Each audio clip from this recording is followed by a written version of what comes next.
Taoist Magic Talk Show brought to you by Taoist Master จี师傅 and King Dragon Taoism ผู้亮天尊 Hi everyone, welcome back to the show. This is your จี师傅 again. And welcome to another Taoist Magic podcast. Today is a little bit more technical, and this episode is good for those who have ordained into our lineage or those who went through the free initiation route through our website. If you want to, you can join too, right? And after that, you started to build your altar, and this is going to be a very important lesson for you. So remember to take note. Okay, so I have disciples who got this problem. The disciple live in somewhere in Asia, okay, and people are not. They will do magic at your door. Like you live in an apartment, and there will be like people coming to your door, doing things over your door, like writing symbols and whatever things like, and it got caught on camera. So that's kind of freaky, right? Even though, you know, if you really want to hurt someone with magic, you can do it by distance. But if someone have to go to your door to do it, neither they're like asking for trouble or you are in trouble, okay? So you got to really pay attention. Now, I am going to release this teaching to the public because I want everyone to have a chance to listen to like, oh, how magic actually works. So you can also understand how you can utilize your altar once you have built it up. Okay, let's get into it. The 5 treasures on your altar, like the 5 dishes of stuff that you can put on the altar. Now, let's start with the main 3 dishes. Like these 3 main dishes of stuff, it's always there. We always use it, like almost daily, okay? We use it all the time. First, you have a dish of yellow beans, which is like soybeans, okay? Like those that you make soy milk with. You can buy them on Amazon or your local grocery store, okay? So those soybeans, you need a dish of that. You will need white rice, uncooked rice, and you will need some table salt. So that's the 3 main dishes. Imagine in front of you, we're gonna like, you know, picture this, visualize this, okay? So in the middle, the most neutral property, that's the yellow beans. On the top, that's the positive property, that is the rice. Below, you have the negative property, that is the salt, okay? So you kind of remember it this way. So let's talk about these 3 dishes first, okay? The yellow beans resembles the magic essence or the heart power, magic power, okay? So this is like your heart energy, but it's not yours. It resembles the God's heart energy, the God's magic power, okay? The rice resembles positive help, positive energy. So what it does is it add on something to boost, to make it stronger, to make it better, that kind of positive. And the salt is negative, meaning that the God will absorb away, will take away, okay, or will kill, will take away. When you kill something, you take away their lives, okay? You like basically the same thing. So these 3 dishes almost always on the altar. Like for me, it's like always there. All year around, it's always there. So you take a small dish and put 1 dish of beans, rice, and salt there. Okay, the next 2, sugar and flour. Okay, the normal sugar you use for your kitchen. Okay, any color is fine, just sugar, right? Sweet.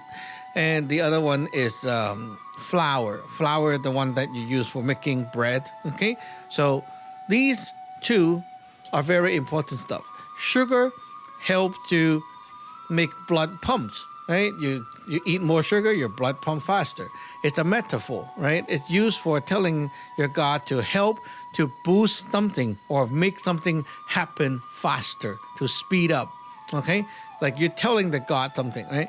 The flour is a something that absorbs water. You put water into flour, it absorbs and become like that dough, right? So basically, this is used for absorbing impact.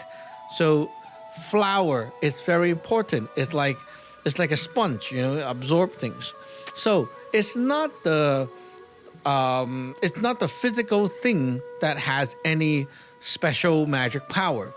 It is because of what we're doing with them that build this code with the God at your altar.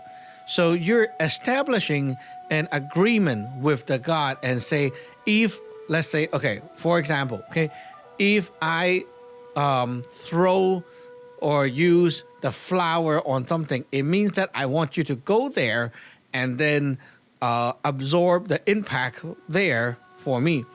So next time when you feel something or you put the flour there, the God knows, oh, okay, you want me to do this. It's like a code, right? It's like if you and your kid have a code and you say, oh, my son, okay, I tell my son, whenever you come home and you see I put like a ribbon on the doorknob, it means that we're not home. Then like your son knows, it's not the ribbon that has any magical power, right?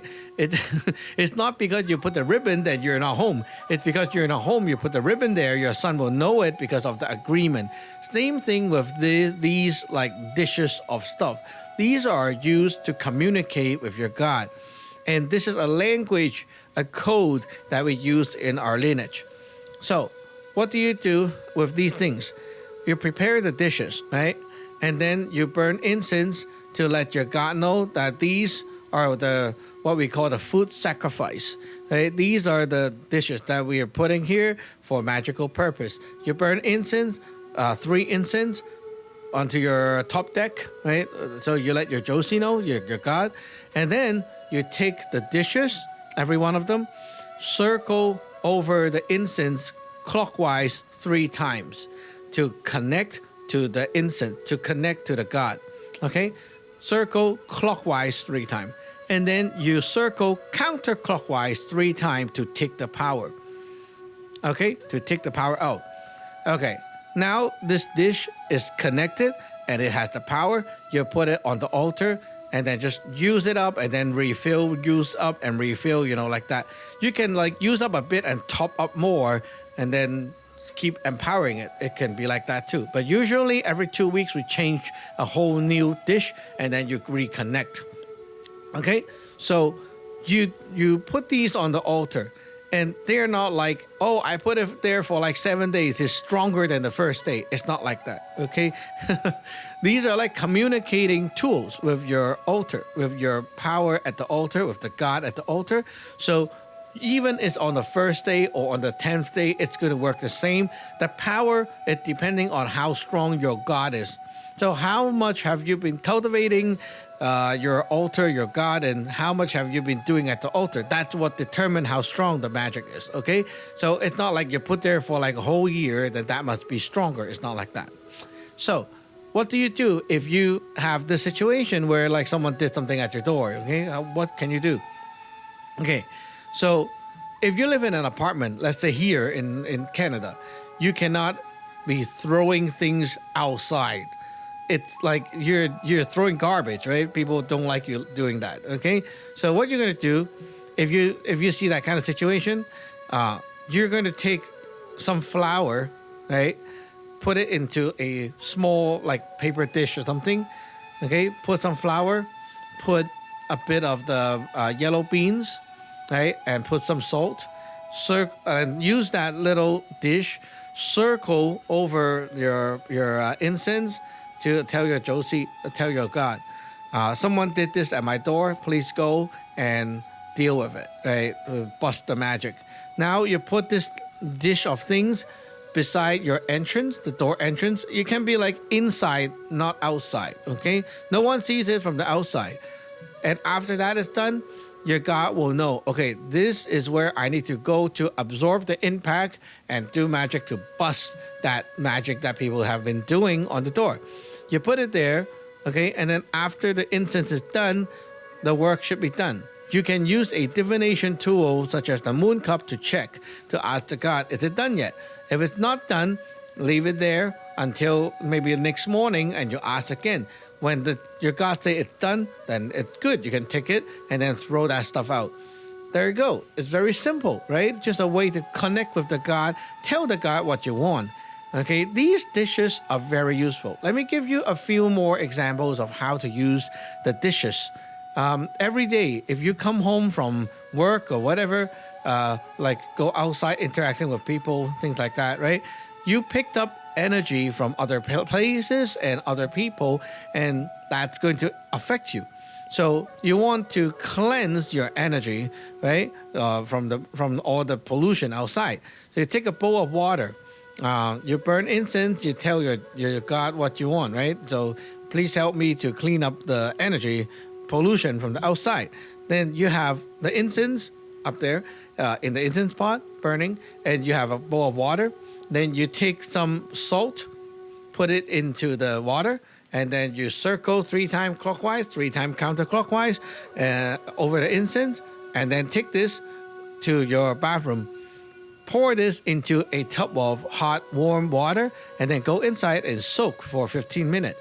And then you will change to new clothing later on. Oh, by the way, after you're done, the timer is up, right? You drain the water and then go do your normal soap, that kind of shampoo, kind of shower, and then you change into new clothing, then you're cleansed. Very simple, right? It's like one of the most simplest magic you can do without even drawing any food or using any spells, right? You just use the God's power at the altar, and that's why the altar is so nice. Okay, another thing is, let's say space cleansing. Right? I want to clean up the energy of my house. Simple. You can do the same kind of salt water, right? And then, well, not a lot of salt, just a little bit of salt into like a big pool of water. It's fine. So you take that salt water, put it into like a spray bottle or a spray gun, and then spray around the house. Then you get your cleansing done. You can do the same thing with your car. Wow. Right? Okay. So what if I have like a job interview today and I want the God to help me to boost the interview? Oh, very simple. You take a little envelope, like, those Chinese New Year, they have the red packets, okay? Those little envelopes, or even any container is fine, okay? Just take something, right? And then you burn incense, you tell your God what's going to happen today. Today I will have an interview. I need your help to boost my performance so that I'll be hired. In the container, you put a few yellow beans and you put some rice, and then maybe a little bit of sugar as well. And then you circle over the incense, right? 3 times clockwise, 3 times counterclockwise. And you carry this. And this will become like your luck booster already. And you carry it for the day. After you're done, you can throw this thing out. So simple, right? These are like simple magic everyone can do when you're initiated. And you don't even need to know about like spells or food and things like that. So simple. Okay, so let's see. We talk about rice. So salt, we talk about the beans, the sugar, and the flour. Okay, so we talked about 5 of them, right? The sugar, you can say it's a speed up thing. So if you're like, let's say I want to speed up the business deal. When I'm like talking to people, I want them to like speed up their, like, to make them close the deal. Okay, speed up that. You can also use that sugar on the altar. So how do you use it? Well, let's say I have a business card or something I will give to them, right? Then at the altar, I prepare a tray. I have a bamboo tray, okay, a small tray. And then I put one of the business card in there, right? I burn incense, I tell the God what I want, and then I take the sugar and I splash it over the card. And then after that, I take the card. So the card is like not wet, not dirty, just a little bit of sugar. And then you just kind of, wave it and the sugar is gone. So, and then you take the card and circle over the incense and grab the power. Now, your God has put the magic on it to speed up the person later on. So when the other guy takes your card, the magic goes on them and make them like speedy, want to close the deal, be quick and things like that, and won't drag. And there you go with the magic. Wow, right? Wow. So fast. Like these magic are like super fast, super easy, right? Okay, let's say you feel that someone is cursing you, okay? Someone is cursing you, doing magic on you and things like that, and you feel not right. So typically, you will be needing an exorcism, or maybe you will be needing protection food and things like that to protect yourself, right? So you're busy and you don't have time to write the food, or maybe you haven't learned how to write the food yet. What do? Very simple. You take something like a red packet or whatever container, and put some yellow beans inside, okay? And the yellow beans will be like the magic power, right? Put that inside and put a little bit of flour and go circle the incense and tell your God, okay, I feel that I might be attacked by something, so please help to protect me. And you carry that thing as your protection charm, and there you go. Wow. So one thing people might be asking, how long does it last? Okay, now here's the thing. It's not about how long it lasts, because these are magic. They're not like battery. So it's not like, oh, it runs out of battery and then, it's done. It's not like that, okay? It's more about like, if let's say someone is cursing you and you do that magic charm, okay? Now, your God knows and already gave you the power for protection. So it's going to be there. However, if the person attacking you is stronger than you, like the magic attack coming in is stronger than your God, then basically it will bust that magic that you have. And then you feel not right again. So when that happens, what it means is that your God actually got KO'd. Okay? So you actually lost the battle already. So it's not like how long this thing lasts. It's about how strong your God is. So if your God is like got defeated, so what do you do next? Well, you can send in a second God. So you make a new charm, right? And then you carry the new thing. Every charm you created is like your main God is at the altar. And when you get the power, it's like the God clone himself into the object. So it's like a new God that the God created out of himself. Like he duplicate himself, right? And so if that duplicate died or got defeated, then the magic is busted. What do you do? Well, you make a new one. However, you see, if you make a new one, it's still going to be the same kind of power or level, right? So when you fight again, you might lose again. However, the other side might give up. Who knows, right?